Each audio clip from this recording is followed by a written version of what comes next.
বিশ্বনবী পাগলের মতো একবার হাউজে কাউসারে যাবেন, একবার সিরাতে যাবেন, একবার পুলসিরাতের দিকে, একবার হাউজে কাউসারের দিকে পাগলের মতো দৌড়াতে থাকবেন।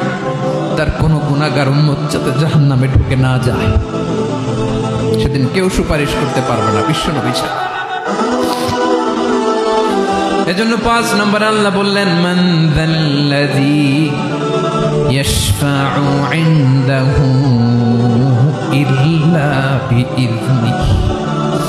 কার সাহস আছে, কার এত বড় বুকের পাটা কিয়ামতের কঠিন দিন আল্লাহর সামনে দাঁড়িয়ে সুপারিশ করবে? কারো ক্ষমতা, কারো ক্ষমতা নাই।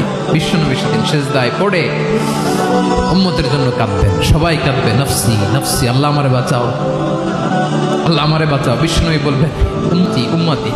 বিশ্বনবী আমার জন্য কাঁদবেন, আপনার জন্য কাঁদবেন, আমাদের জন্য সেদিন কেঁদে কেঁদে জাহান্নামের দরজায় দাঁড়িয়ে আমাদেরকে টেনে টেনে জান্নাতে ঢুকাবেন। এজন্যই বিশ্বনবীর ভালোবাসা যেন আমাদের হৃদয়ে ভরপুর থাকে। আমার ভাইয়েরা, প্রতি শুক্রবার বিশ্বনবীর উপরে বেশি বেশি যেন আমরা দুরূদ পড়ি। আমরা যখন বিশ্বনবীর সালাম দেই, দুরূদ পড়ি, একদল স্পেশাল ফেরেশতা আছে যারা বিশ্বনবীর দুরূদটা নিয়ে সরাসরি বিশ্বনবীর রওজায় যায়, যে বলে অমুকের বেটা অমুক আপনারে সালাম দিয়েছে। বিশ্বনবী নিজ কবরের থেকে নিজেই সালামের উত্তর দেয়। বিশ্বনবীর ভালোবাসা যেন আমাদের হৃদয়ে থাকে, বিশ্বনবীর সুন্নাহ দিয়ে যেন আমাদের জীবনটাকে সাজাই পারা যাবে ইনশাআল্লাহ।